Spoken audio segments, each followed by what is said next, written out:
অনন্যা দেবীর মেয়ে তুলি এবং বৌমার সাথী দুজনেই তাকে নিয়ে খুব চিন্তিত, কারণ তার সুগার লেভেল এই কয়েকদিনে খুব বেশি বেড়ে গেছে। বাড়িতে ছেলেরা থাকে না। সাথীর স্বামী মনোজ এবং শ্বশুরমশাই সন্তোষ বাবু দুজনেই শহরের ব্যবসা সামলায়। তুলি সরকারি হাসপাতালে নার্সের চাকরি করে, তাই সে সবসময় বৌদিকে মায়ের স্বাস্থ্য সম্পর্কে সচেতন করতে থাকে। বৌদি, আজ মা রাতে রুটি খাবে আর দুপুরে রুটি খাবে, আর মাত্র 1 সপ্তাহ পর মায়ের সুগারটা টেস্ট করাবো। তাই আমি চাইছি এই সপ্তাহে মা একেবারে ভাতের দিকে না যাক। যাই করে হোক এই মাসে অন্তত কিছুটা হলেও না সুগারটাকে কন্ট্রোল করতেই হবে। হ্যাঁ দিদি, আমি তো সেটাই মাকে বলছিলাম, কিন্তু মা তো একদম রুটি খেতেই চাইছে না। কালকেও তো রাতে জোর করে ভাত খেয়েছে। তুমি বকবে তাই তোমার আসার আগেই খেয়ে শুয়ে পড়েছিল। কিছু বললে উল্টো আবার রাগ করে। তুমি মায়ের কথা একদম শুনবে না বৌদি, রাগ করলে করুক, এবার থেকে আমার সামনে কথাটা বলবে, আমিও দেখবো কিভাবে রাগ করে। ঠিক আছে, আমি এখন হাসপাতালের জন্য বেরোচ্ছি। তুমি কাজকর্ম সেরে মায়ের ওষুধের জায়গাটা একবার দেখে নিও প্লিজ। যেগুলো শেষ হয়ে গেছে আমাকে মেসেজ করে দিও, আমি ফেরার সময় নিয়ে আসবো। ঠিক আছে দিদি, তুমি একদম টেনশন করো না। তুমি তোমার কাজে মন দাও, আমি মাকে সামলে নেব। সাথী খুবই ভালো একটি মেয়ে ছিল। ননদ শাশুড়ি সবাইকে সে খুব ভালোবাসতো এবং যত্নে রাখতো। শাশুড়ি ননদ সাথীকে যথেষ্ট ভালোবাসতো। তবে শাশুড়ির দুঃখ একটাই, বৌমা তাকে তার মন পছন্দ জিনিস খেতে দেয় না। আবার এই নিয়ে মেয়ের কাছে কোনো রকমের অভিযোগও করা যাবে না, কারণ মেয়ে বৌমার থেকে 1 কাঠা বেশি। এরপর সাথী সকালে চা তৈরি করে, তার শাশুড়ির জন্য বিনা চিনির চা এবং নিজের জন্য চিনি দেওয়া। চা তৈরি হয়ে গেলে সে চা নিয়ে শাশুড়ির ঘরে যায় এবং সামনে টেবিলে চা রেখে শাশুড়িকে বলে, মা এই নিন গরম গরম চা এনেছি, দুজনে মিলে খাবো আর গল্প করব। এই নিন, এটা আপনার বিনা চিনির চা। বৌমা, তুমি আমার জন্য শুধু শুধু চা এনেছো? বিস্কুট কোথায়? সকালবেলা খালি পেটে শুধু চা খেলে না আমার গ্যাস হয়, আর সেটা তো তুমি জানো। বলো। আরে হ্যাঁ তো, আমি একেবারে ভুলে গেছি। আপনি দাঁড়ান, আমি এক্ষুনি আপনার জন্য টোস্ট আনছি। সাথী টোস্ট আনতে উঠে চলে যায়। ঠিক তখনই অনন্যা দেবী নিজের চিনি ছাড়া চা সাথীর চায়ের সঙ্গে পাল্টাপাল্টি করে নেন এবং চটপট করে সাথীর চিনি দেওয়া চাটা খেয়ে নেন। সাথী টোস্ট নিয়ে ফিরে আসে আর বলে, এ কি মা, আপনি চা খেয়ে নিলেন? আমি তো ভেবেছিলাম আমরা দুজনে গল্প করতে করতে চা খাবো। আরে বাবা, কখন থেকে তুমি টোস্ট আনতে গেছো? এদিকে চা যে ঠান্ডা হয়ে যাচ্ছিল, আমি তো আবার ঠান্ডা চা খেতে পারি না, সেজন্য আমি চাটা খেয়ে নিয়েছি। তুমিও তোমার চাটা খেয়ে নাও, আমি এখন একটু বাথরুমে যাব। এই বলে অনন্যা দেবী তাড়াতাড়ি করে সেখান থেকে উঠে বাইরে চলে আসেন। এদিকে চায়ে চুমুক দিয়ে সাথী বুঝতে পারে যে তার শাশুড়ি কি করেছে এবং সে মনে মনে বলে, ও আচ্ছা, তাহলে এই ব্যাপার। মা আবার আমার চিনি দেওয়া চাটা খেয়ে নিয়েছে। মা মাঝে মাঝে এমন করে না, আর মাত্র কয়েকদিন পর সুগারটা টেস্ট হবে, তাও ওনার মধ্যে কোনো সচেতনতা নেই। এ কি, এখানে চকলেটের র্যাপারটা পড়ে কেন? তার মানে মা লুকিয়ে লুকিয়ে চকলেট খাচ্ছে। না, এবার আমাকে একটু স্ট্রিক হতেই হবে। আজ দিদি বাড়ি ফিরুক, দিদির সামনে সব কথা বলবো। এই বলে সাথী নিজের কাজে চলে যায়। সন্ধ্যাবেলা তুলি ডিউটি থেকে ফিরলে সাথী তার সামনে বলে, দিদি আমি রুটি বানিয়েছি, চলো সবাই মিলে একসাথে খেয়ে নি। বৌদি তুমি খাবার বাড়ো, আমি হাত মুখ ধুয়ে এক্ষুনি আসছি। মা আবার ভাত খেয়ে নেয়নি তো? খেতে চেয়েছিল, কিন্তু আমি তোমার ভয় দেখাতে আর কিচ্ছু বললো না। আমি মাকে ডেকে আনছি, দাঁড়াও, তুমি তাড়াতাড়ি এসো। এরপর তিনজনে মিলে খেতে বসে। তখনই তুলি বলে, মা তুমি খাওয়া দাওয়া ঠিক মতো করছো তো? খেয়াল করে খেও, এই কয়েকদিনে 1 দানাও না চিনি তোমার শরীরে যায়। মনে আছে তো আগের বারে কত সমস্যা হয়েছিল? আরে বাবা, মনে আছে। তোরাও যেন আমাকে আজব এক রোগী ভেবেছিস, দিন রাত এই নিয়ে পড়ে রয়েছিস। বলি, তোদের কি আর অন্য কিছু কাজ নেই নাকি? দেখলে তো দিদি, মা কিভাবে উত্তর দিচ্ছে। তুমি জানো মা আজ কি করেছে? এই দেখো, মায়ের ঘর থেকে আমি চকলেটের র্যাপার পেয়েছি। এবার মাকে জিজ্ঞাসা করো তো, এই চকলেটটা কে খেয়েছে?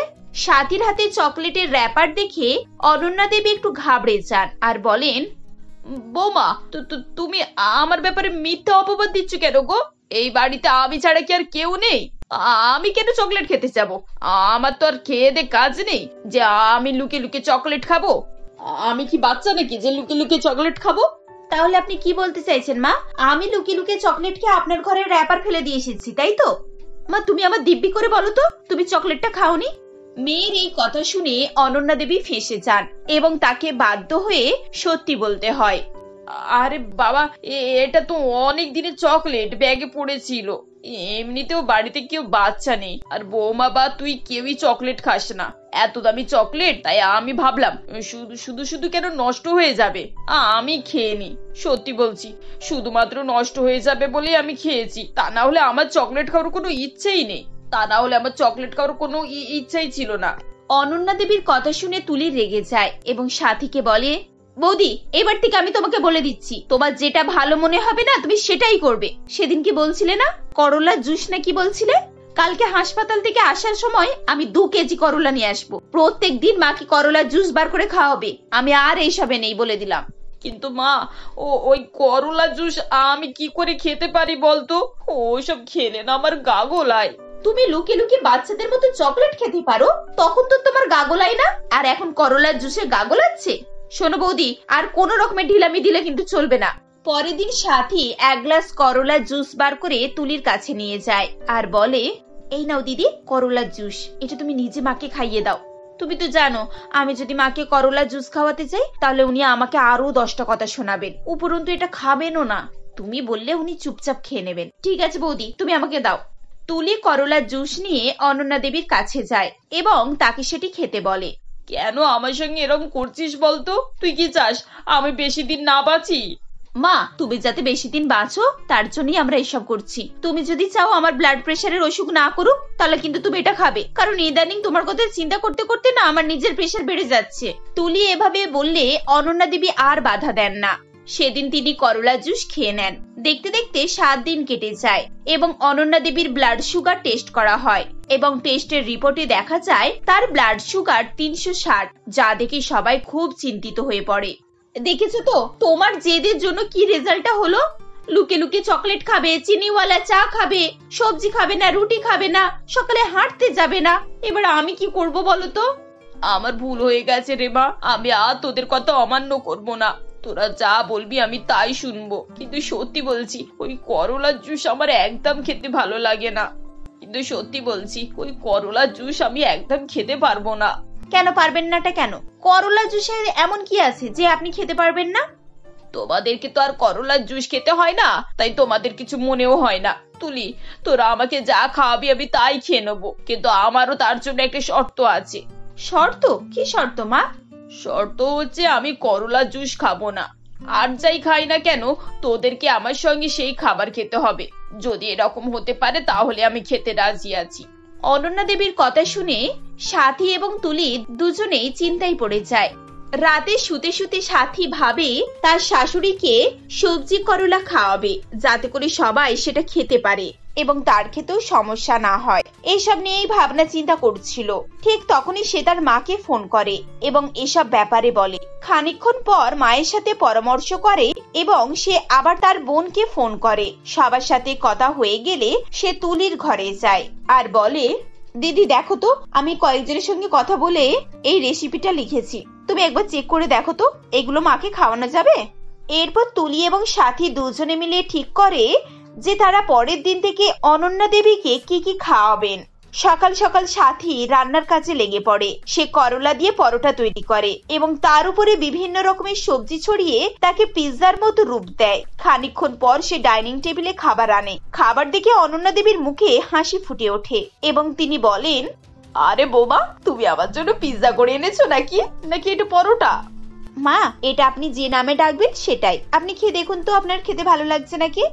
হ্যাঁ বৌমা, এটা তো খেতে ভীষণ ভালো হয়েছে।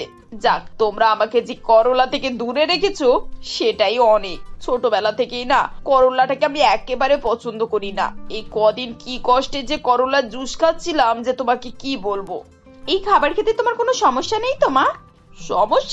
সমস্যা আবার কিসের? এই পরোটা তো আমি সারাদিন ধরে খেতে পারি।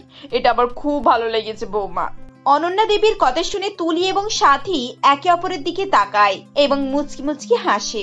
এরপর থেকে সাথী প্রত্যেক দিন অনন্যা দেবীকে করলার পরোটা খাওয়াতো এবং তিনি খুশি মনে পরোটা খেয়ে নিতেন। তারা নিজেরাও এই একই খাবার খেত। এভাবেই দিন কাটতে থাকে। প্রায় 1 মাস পর অনন্যা দেবীর বাড়িতে তার 2 বান্ধবী নিতা দেবী এবং শিউলি দেবী আসে। অনন্যা দেবী তখন পরোটা খাচ্ছিলেন। তিনি তাদেরকে একটি করে পরোটা তুলে দেন আর বলেন, এই দেখো আমার বৌমার হাতে তৈরি পরোটা। এত সুস্বাদু পরোটা তোমরা আগে কোনোদিনও খেয়েছো বলে আমার তো মনে হয় না। খেয়ে দেখো তো কেমন হয়েছে। অনন্যা, পরোটা তো খুবই ভালো হয়েছে, তবে এই বয়সে তোমার এত হেভি খাবার উচিত না, বুঝলে? তোমার বৌমার একটু খেয়াল করে তোমার জন্য রান্না বান্না করা উচিত। এমনিতেই তুমি সুগারের পেশেন্ট, সব সময় তোমার হাই সুগার থাকে। এই ধরনের ভারী খাবার খেলে তোমার তো পেটের সমস্যা হয়ে যাবে। জানো, আমাদের ওখানে একজন এরকম খাবার খেয়ে খেয়ে তার লিভার ফাংশন গন্ডগোল হয়ে গেছে। এখন শুনছি নাকি অপারেশন করতে হবে। সে কি? কিন্তু বৌমা তো আমাকে 1 মাস ধরে এই খাবারই খাওয়াচ্ছে গো। আমিও তো বেশ দিন রাত এটাই খেয়ে যাচ্ছি, এবার কি হবে? তুমিও যেমন, বৌমা যা খাওয়াচ্ছে তুমি চুপচাপ খেয়ে যাচ্ছ। আরে বাবা, আজকালকার বৌমাদেরকে চেনো না? ওরা চায় শাশুড়ি যত তাড়াতাড়ি এই পৃথিবী ছেড়ে চলে যাক ততই ভালো। ওরা নিজেরা বাড়িতে মজা করে থাকবে, এই তো তাদের প্ল্যান, জানো না? এইভাবে অনন্যা দেবীর বান্ধবীরা তার মাথায় উল্টোপাল্টা চিন্তা ভরে দেন এবং সেখান থেকে তিনি চলে যান। অনন্যা দেবী এরপর চিন্তিত হয়ে সারা ঘরে পায়চারি করতে থাকেন। রাত্রিবেলা খেতে যখন তাকে পরোটা দেয় তখন তিনি বলেন, বৌমা, আমার সামনে থেকে এই পরোটা তুমি নিয়ে যাও। তুমি 1 মাস ধরে আমাকে এই ভারী খাবার খাওয়াচ্ছ। জানি না আমার লিভারের কি অবস্থা হয়েছে। শিউলি ঠিকই বলছিল, তুমি চাও না আমি সুস্থ হই, সেজন্যই তুমি আমার সঙ্গে এরকম করছো। মা, তুমি এসব কি কথা বলছো? বৌদি কেন এসব করতে যাবে? আর তুমি তোমার বান্ধবীদের কথা শুনে বৌদিকে এভাবে কথা শোনাচ্ছ? সারা দিন রাত পরিশ্রম করে যে তোমার জন্য কি না করে বেড়াচ্ছে, তুমি যাতে সুস্থ থাকো তার জন্য আমাদের চিন্তার শেষ নেই, আর তুমি তোমার বান্ধবীর কথা শুনে এইসব কথা বলছো? ঠিক আছে মা, 1 মাস ধরে আপনাকে আমি এইসব খাবার খাওয়াচ্ছি, তো তাহলে তো এতদিন আপনার লিভার খারাপ হয়ে যাবার কথা। দিদি, তুমি কালকে একবার মায়ের লিভারটা আর ব্লাড সুগারটা টেস্ট করাও তো, দেখা যাক রিপোর্ট কি বলে। পরের দিনই অনন্যা দেবীর লিভার এবং ব্লাড সুগার টেস্ট করানো হয় এবং রিপোর্ট দেখে অনন্যা দেবী একেবারে অবাক হয়ে যান। এত বছর পর প্রথমবার তার সুগার একেবারে নরমাল এসেছিল। আরে, এই চমৎকার কি করে হলো? আমার লিভার এত ভালো আর ব্লাড সুগার তো একেবারে নরমাল। মা, এটা কোনো চমৎকার নয়, বুঝলে? এটা বৌদির পরিশ্রমের ফল। বৌদি এতদিন ধরে তোমার খাবারে করলা দিচ্ছিল। আসলে তুমি যেটা খেলে সেটা আর কিছুই নয়, করলার পরোটা, তার সঙ্গে সবুজ সবজি, যেটা তোমার স্বাস্থ্যের পক্ষে খুব উপকারী। এবার বলুন মা, আমি আপনার ভালো চাই নাকি খারাপ? মেয়ে এবং বৌমার কথা শুনে এবং নিজের রিপোর্ট দেখে অনন্যা দেবীর ভুল ভেঙে যায় এবং তার চোখে জল চলে আসে। এরপর তিনি সবার কাছে ক্ষমা চেয়ে বলেন, আমাকে তোরা ক্ষমা করে দে। আমিও ওদের কথা চিন্তা ভাবনা করে তোদেরকে কত উল্টো পাল্টা করে বলেছি। এবার থেকে তোরা আমাকে যেটা খেতে দিবি আমি চোখ বন্ধ করে সেটাই খাবো। তাছাড়া বৌমার হাতের করলার পরোটা যে সুস্বাদু খেতে হয় না, ওই খাবার ছেড়ে আমি আর কি খাবো বলতো? অনন্যা দেবীর কথা শুনে সবাই হেসে ওঠে। এরপর থেকে তিনি আর কারোর কথায় কান দিতেন না এবং ভালোভাবে বৌমা এবং মেয়ের কথা শুনে খাওয়া দাওয়া করতেন, যার ফলে সবারই মনে শান্তি আসে এবং সবাই হাসি খুশিতে বসবাস করতে থাকে। মা, তুমি কোথায়? দেখো, একে আমার কাপড় ইস্ত্রি করতে বলেছিলাম, ও এখনো করেনি।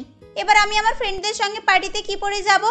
সবাই হয়তো এতক্ষণে রেডি হয়ে গেছে, আমার জন্য এখন সবার লেট হয়ে যাবে। আসলে বোন, আমার শরীরটা খুব খারাপ, তাই ইস্ত্রি করা হয়নি। এই, তুই আমাকে একদম বোন বলে ডাকবি না, আমি তোর বোন নয়, বুঝেছিস? অতই যদি বোন ভাবিস তাহলে আমার জামাটা ইস্ত্রি করিসনিস কেন? আমি জানি তুই ইচ্ছা করে এসব করেছিস। তুই বিশ্বাস কর, আমি ইচ্ছে করে এসব কিছুই করিনি। আমার শরীরটা সত্যিই খুব খারাপ। দীপার কথা শেষ হতে না হতেই রত্না দেবী দীপার গালে চড় মেরে বলে, শরীর খারাপ? খাওয়ার সময় তো শরীর ঠিক থাকে, আর কাজ করার সময় শরীর খারাপ হয়ে যায়? যা এক্ষুনি গিয়ে দিশার কাপড় ইস্ত্রি করে নিয়ে আয়। আজ যদি দিশার পার্টিতে যেতে লেট হয় তাহলে আজ তোর খাওয়া বন্ধ, বলে দিলাম। এই বলে রত্না দেবী দিশাকে নিয়ে সেখান থেকে চলে যায়। এরপর দীপা ওখানে দাঁড়িয়ে দাঁড়িয়ে কাঁদতে থাকে। ঠিক সেই সময় দীপার বাবা সোমনাথ বাবু সেখানে আসেন এবং বলেন, এই যে মা দীপা, তুই এখানে একা দাঁড়িয়ে দাঁড়িয়ে কাঁদছিস কেন? তোর কি হয়েছে আমাকে বল। তোকে কি আবার কেউ বকেছে নাকি? না বাবা, কিছু হয়নি আসলে। থাক মা, তোকে আর কিছু বলতে হবে না, আমি সবই বুঝে গিয়েছি। আজ তোর সঙ্গে যা কিছু হচ্ছে সবই আমার ভুলের জন্যই হচ্ছে।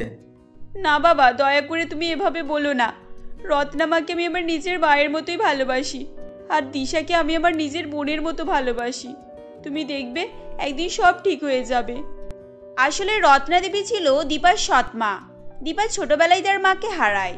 যার ফলে সোমনাথবাবু দীপার দেখাশোনা এবং সংসার সামলানোর জন্য এক প্রকার বাধ্য হয়েই রত্নাদেবীকে দ্বিতীয়বার বিয়ে করেছিলেন।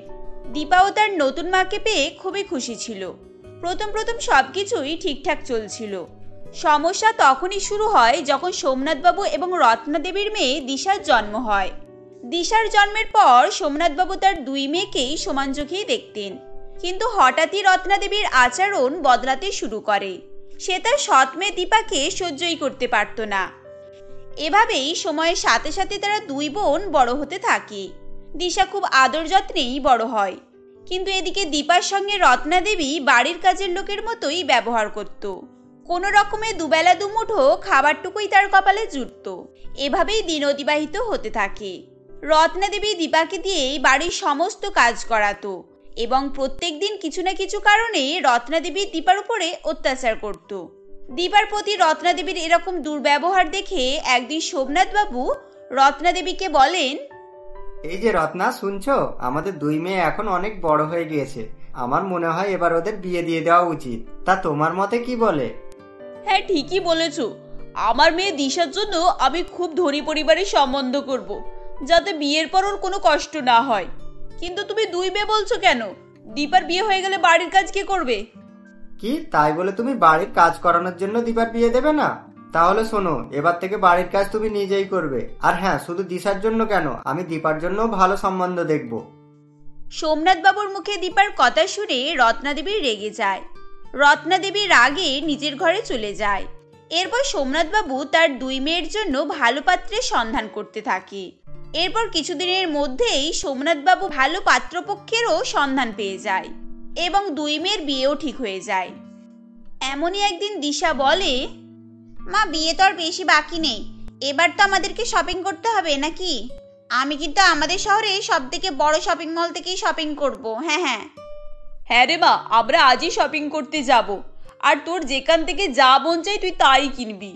দেখবি আমি তোকে এমন শপিং করাবো, বিয়ের দিন সবাই তোর দিক থেকে চোখই ফেরাতে পারবে না। হ্যাঁ, তুমি ঠিকই বলেছো। আর এইবারে শপিং করতে আমিও যাব, কারণ দীপার জন্য শপিং করতে হবে। তো শুধু তোমার একারই তো বিয়ে হচ্ছে না, তোমার দিদিরও তো বিয়ে আছে, তাই না? এরপর তারা সকলে মিলে বিয়ের শপিং করতে শহরে সব থেকে বড় শপিং মলেই যায় এবং শপিং করে বাড়ি ফিরে আসে। এভাবেই কয়েকদিন কেটে যায় এবং সবশেষে দীপা এবং দিশার বিয়ের অনুষ্ঠান শুরু হয়ে যায়। ঠিক সেই সময় দিশা নিজের মনে মনে ভাবে, বাবা তো আমাদের বিয়ের জন্য সমস্ত অনুষ্ঠান, সমস্ত শপিং একই করেছে, কিন্তু আমি থাকতে এটা কোনোভাবেই হতে দেব না। কিছু একটা উপায় তো বার করতেই হবে, যার কারণে দীপার হলুদের অনুষ্ঠান খারাপ হয়ে যায়। এই বলে দিশা সবার চোখের আড়াল থেকে দীপার শ্বশুরবাড়ি থেকে আসা হলুদে লঙ্কার পাউডার মিশিয়ে দেয়। কিছুক্ষণের মধ্যেই হলুদের অনুষ্ঠান শুরু হয়। এরপর প্রথমে সবাই একে একে দিশাকে হলুদ মাখাতে থাকে। আমার মেয়েকে এমন হলুদ মাখাও যেন গায়ের রং ফর্সা হয়ে যায় আর সবাই আমার মেয়ের দিক থেকে চোখ না ফেরাতে পারে। এরপর যখন দীপাকে হলুদ মাখায়, ওহ মা, আমার গা হাত পায়ে তো জ্বালা জ্বালা করছে কেন? এটা হলুদ বাটা না লঙ্কা বাটা? এখন তো আমার হাত মুখ পুরো জ্বলে যাচ্ছে। এরপর দীপা ওয়াশরুমে গিয়ে লঙ্কার গুঁড়ো মেশানো হলুদ ধুয়ে ফেলে। এটা কি করলি? এটা তো অমঙ্গল হয়ে গেল। যদিও তোর মতো মেয়ে যে বাড়িতে থাকবে সেই বাড়িতে অমঙ্গল ছাড়া আর কী বা হতে পারে। রত্নাদেবীর মুখে এরকম কথা শুনে দীপা কাঁদতে কাঁদতে নিজের ঘরে চলে যায় এবং নিজের মায়ের কথা মনে করতে থাকে এবং সে মনে মনে বলে, মা, তুমি যদি আজ বেঁচে থাকতে তাহলে আমার সঙ্গে এরকম কোনো দিনও হতো না। তুমি কেন আমাকে ছেড়ে চলে গেলে মা? ঠিক সেই সময় সোমনাথবাবু হাতে একটা হলুদের পাত্র নিয়ে সেখানে আসে এবং বলেন, তুই কাঁদিস না রে মা, এই দেখ আমি তোর জন্যও হলুদ নিয়ে এসেছি, আয় তোকে মাখিয়ে দিই। এরপর সোমনাথবাবু দীপাকে হলুদ মাখিয়ে দেয়। এভাবেই সেদিনটা কেটে যায়। পরের দিন মেহেন্দির অনুষ্ঠান শুরু হয়। এরপর দিশা মনে মনে বলে, আমি থাকতে কিছুতেই ওর মেহেন্দির অনুষ্ঠান সফল হতে দেব না। আজও ঠিক কালকের মতোই দীপার মেহেন্দির অনুষ্ঠানেও জল ঢালতে হবে। এরপর দিশা দীপার মেহেন্দিতে চুলকানির পাউডার মিশিয়ে দেয়। কিছুক্ষণের মধ্যেই মেহেন্দির অনুষ্ঠান শুরু হয়। এরপর সকলেই হাতে মেহেন্দি লাগায়। কিছুক্ষণ পর দীপা মনে মনে ভাবে, এটা কি হচ্ছে আমার সঙ্গে? আমার হাতে তো চুলকাচ্ছে কেন? জানি না আমার সঙ্গে এসব কেন হচ্ছে। এরপর দীপা আগের দিনের মতোই ওয়াশরুমে গিয়ে মেহেন্দি ধুয়ে ফেলে। দীপাকে মেহেন্দি ধুতে দেখে দিশা মনে মনে বলে, আমার খুব মজা লাগছে দীপার হলুদ আর মেহেন্দির অনুষ্ঠান খারাপ করে। এবার শুধু বিয়ের দিনের অপেক্ষায় আছি, ওই দিনও কিছু একটা করতে হবে। এরপর পরের দিনই বিয়ের অনুষ্ঠানে এসে উপস্থিত হয়। সোমনাথবাবু দীপা এবং দিশাকে বলেন, এই যে দীপা, দিশা, তোমাদের বিয়ের লেহেঙ্গা আমার রুমেই আছে, এখন গিয়ে তোমরা যে যার লেহেঙ্গা নিয়ে নাও। ঠিক আছে বাবা, তোমাকে অত চিন্তা করতে হবে না, আমরা সময় মতো আমাদের লেহেঙ্গা নিয়ে নেব। এই তো, এটাই মোক্ষম সুযোগ, এই সুযোগটা কোনোভাবেই হাতছাড়া করা যাবে না। এরপর দিশা সবার চোখের আড়াল থেকেই সোমনাথবাবুর ঘরে প্রবেশ করে এবং সেখানে গিয়ে ওর মধ্যে থেকে একটি লেহেঙ্গাকে কাঁচি দিয়ে কেটে দেয়। কিছুক্ষণ পর রত্নাদেবী দিশা লেহেঙ্গা নিয়ে আসে এবং বলেন, এনে মা দিশা তোর লেহেঙ্গা, বিয়ের সময় হয়ে আসলো, তাড়াতাড়ি রেডি হয়ে নে, আমার ওদিকে অনেক কাজ আছে। এরপর রত্নাদেবী সেখান থেকে চলে যায়। দিশা রেডি হওয়ার জন্য লেহেঙ্গাটা হাতে নিলে, হে ঈশ্বর, এটা আমি কি করলাম?